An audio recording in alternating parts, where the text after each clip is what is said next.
Hey there everybody, Pete Pardo here from Sea Tranquility. Welcome to another edition of Ranking the Albums. Today we're going to take a look at the studio albums from legendary vocalist, formerly of Genesis, but he's been a solo guy for a long time, Mr. Peter Gabriel. All right, I know a lot of you have been asking for this one. Don't know why I didn't get to this one sooner, but here it is.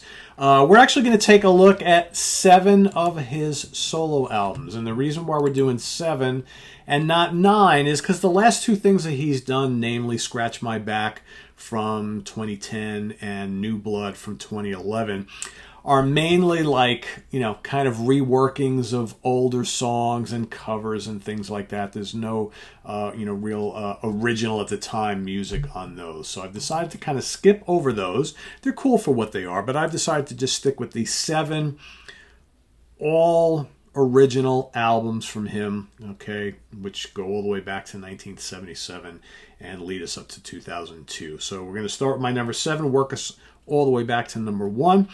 Coming in at number 7, I'm going to go to 2002. So this is the last thing he has done of all new material. Up. Okay. What's really cool about most of these albums, you have a lot of the same cast of characters as far as like musicians and backing vocalists and singers and things like that on a lot of these albums. So there are some differences from the very early days.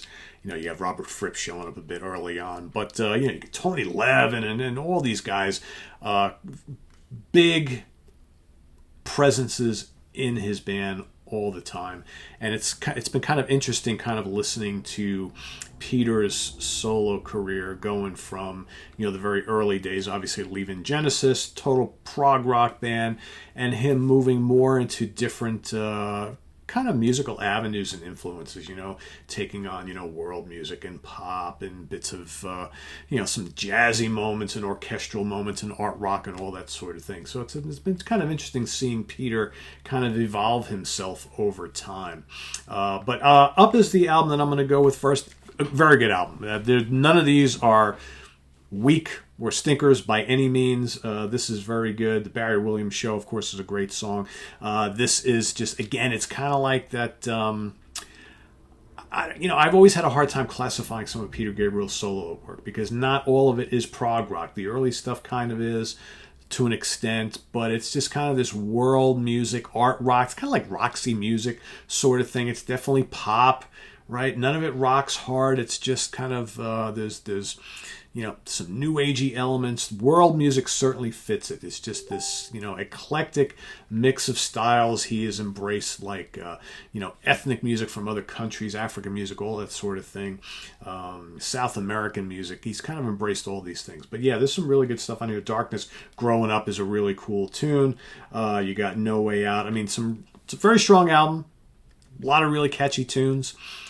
I think for me, there are other songs on the other albums I think that grab me a little bit more than this particular one. But it's definitely a fine one. All these albums did really good business for him, especially the latter ones. I'm going to go with number 6. I am going to go with one that I do not have on physical copy. I'm going to go with Us from 1992. Weird how there's such a big gap between those two, right? So again, this is that whole like kind of world beat, world music type of thing. This one did huge business. Got Come Talk to Me on here with Sinead O'Connor. He's got a couple songs with her on there, Blood of Eden as well. Steam, Digging in the Dirt, huge hit. Kiss That Frog, Secret World, Love to Be Loved. A lot of really good tracks on here. Again, Tony Levin, David Rhodes, Manu Katché. You got some of these folks who show up on a lot of the albums. You got Brian Eno is on here. Of course, I mentioned Sinead O'Connor before. A lot of different musicians and vocalists on these albums. And it just kind of gives the flavor that you would expect from a lot of these solo records of his, because there are so many people contributing. It's just like this big, it's almost like this big party that he's got going on, right? So Us, very good album from 1992.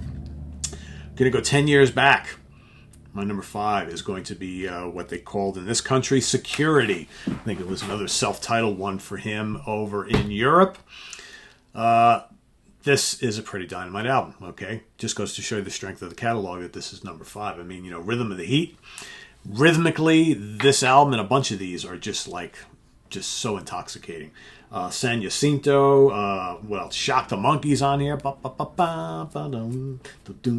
Lay Your Hands on Me, The Family and the Fishing Net, I Have the Touch, Kiss of Life, Wallflower.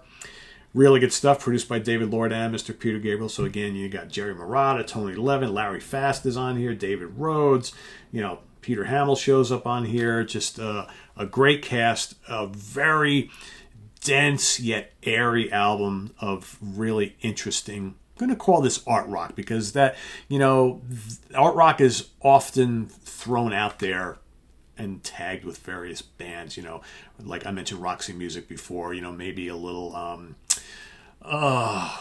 Bebop Deluxe. Definitely Peter Gabriel solo. I think, whatever that art rock thing means, it's kind of artsy. It's not full on prog rock, but it's not quite pop. It's very artsy pop, right? And in his case, he adds all those world music elements and world beats and things like that. So yeah, Security from 1982 is coming at number 5. Coming in at number 4, another huge album for him. This is a really good one. So, from 1986.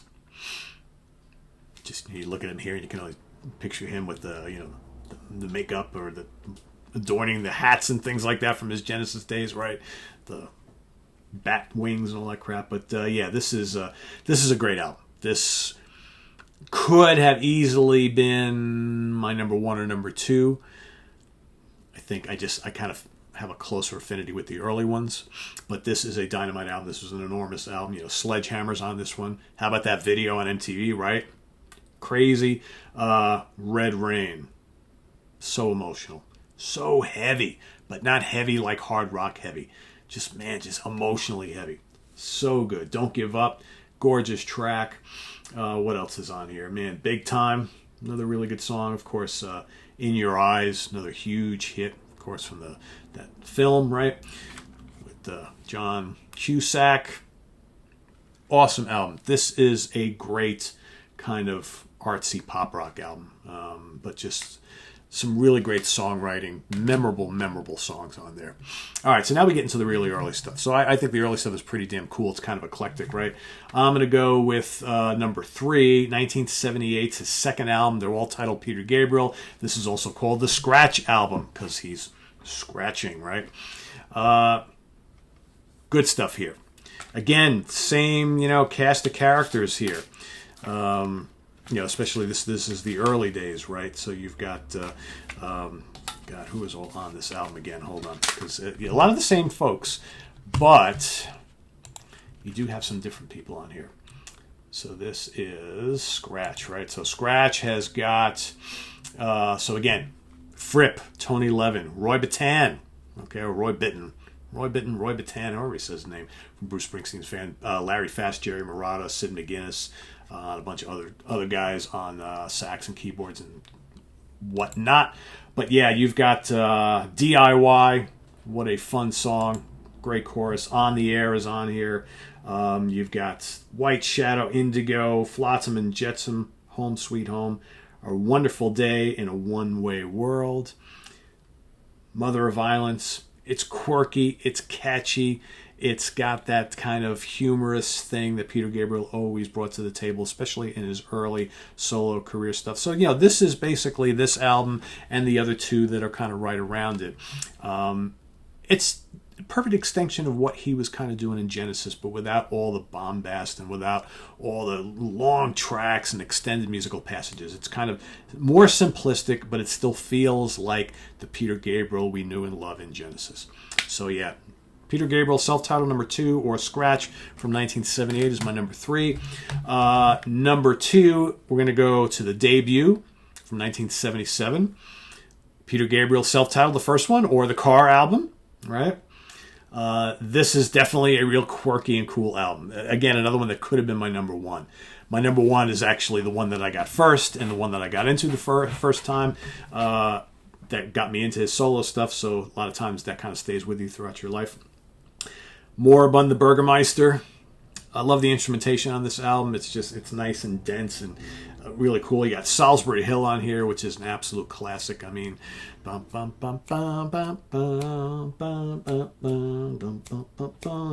Love, Humdrum, Excuse Me, Slow Burn, Waiting for the Big One. I mean, classic song there. How about Here Comes the Flood? I mean, geez, Down the Dulce Vita. I mean, just produced by Bob Ezrin, of course. Can't forget that.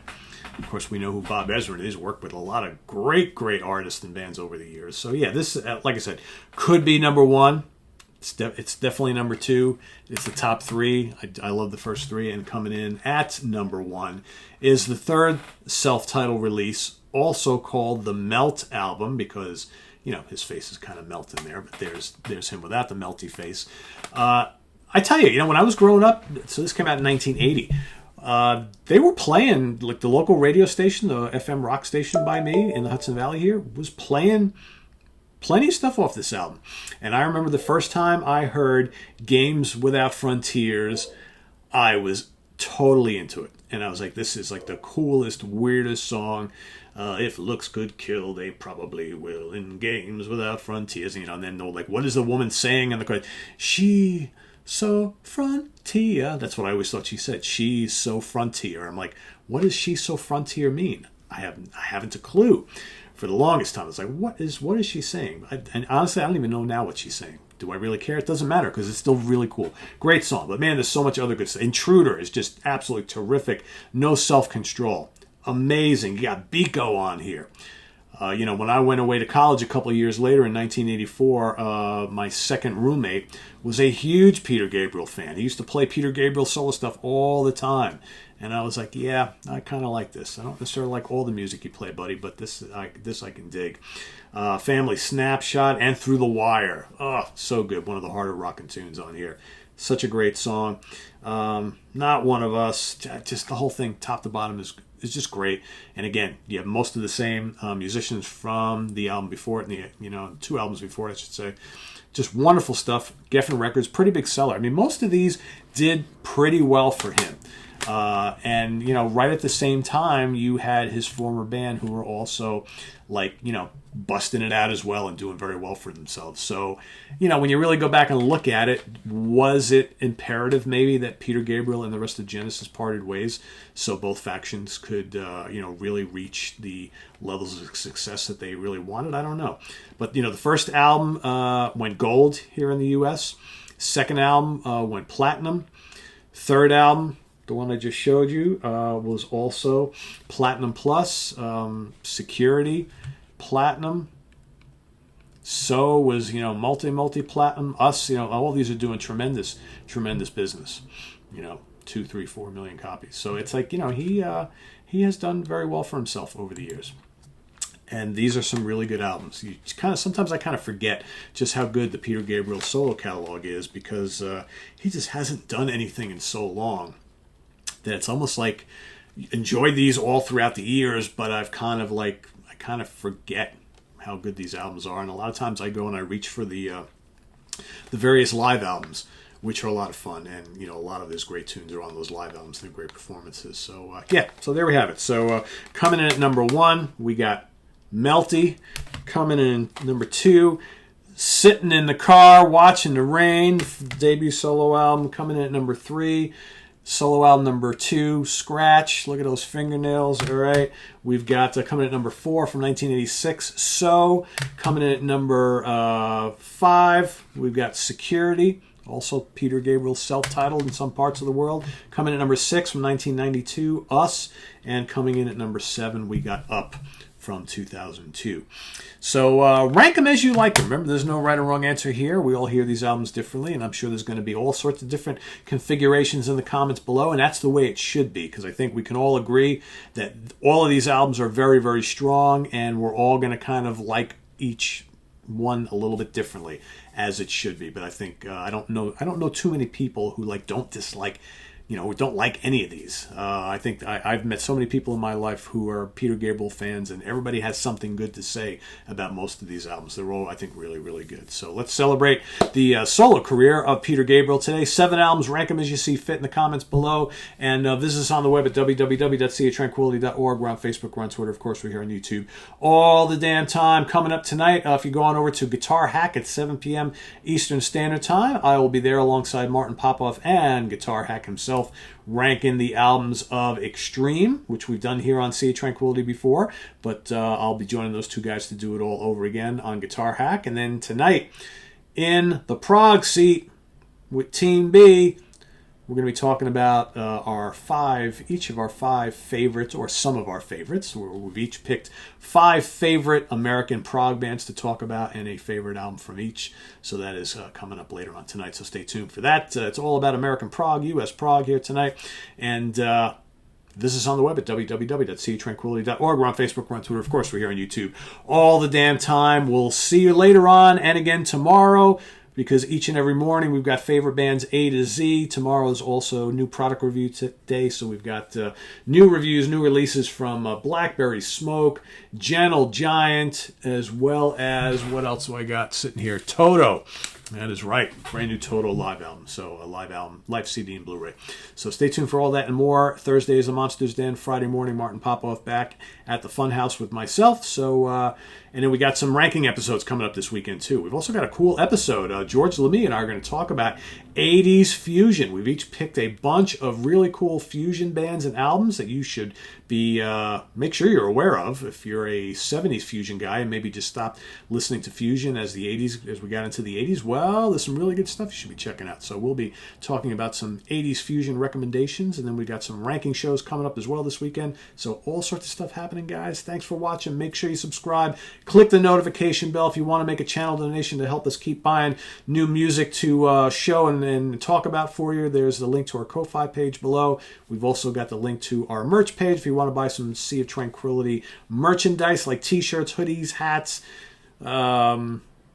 coffee mugs, stickers. There's comic book easer stuff too from my other channel, all sorts of stuff there as well, and the link to our website where we are on the internet for 20 years this year. So lots of stuff. Thanks for watching. We'll see you real soon. I am Pete Pardo. Bye-bye.